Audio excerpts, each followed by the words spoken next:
of certificates. So we want to recognize individuals and organizations that went above and donated in a significant manner.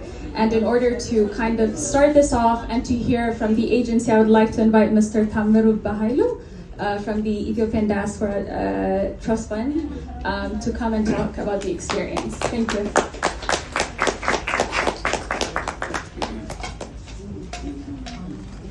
Thank you. My name is Tamirul Bahailu. I am a board member for Ethiopian Diaspora Trust Fund. I am very privileged to be here on the stage and to learn that EDTF is a major contributor to this campaign.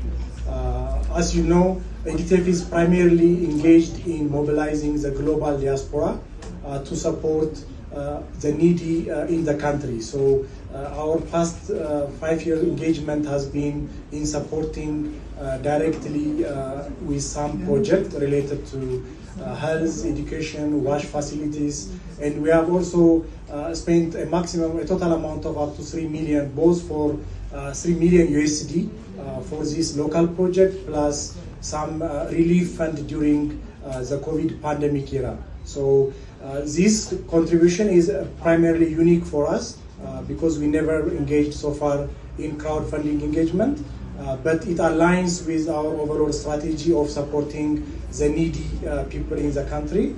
And EDTF has been started in 2008 and conceived by our Prime Minister when he made appealing speech for the diaspora community to start organizing and supporting this project locally. So far we have gone through a lot of milestones.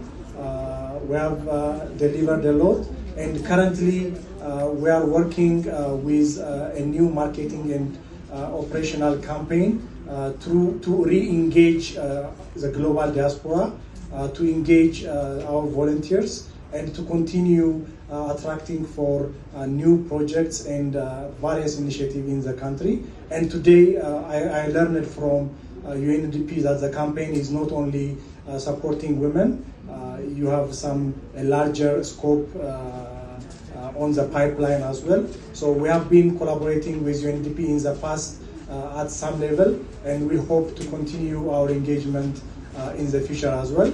And thanks again, and we are very glad to be able to support rebuild of 100 women from these war-affected areas.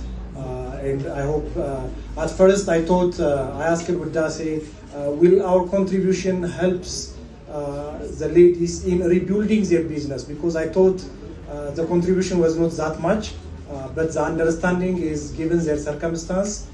I like how you put it, not only rebuilding their business, but rebuilding their life, because they have to reinstate it and come back to their life, then the business will continue. So I'm very glad we are able to support that, and we'll hope to continue expand our collaboration with UNDP and the ministry as well.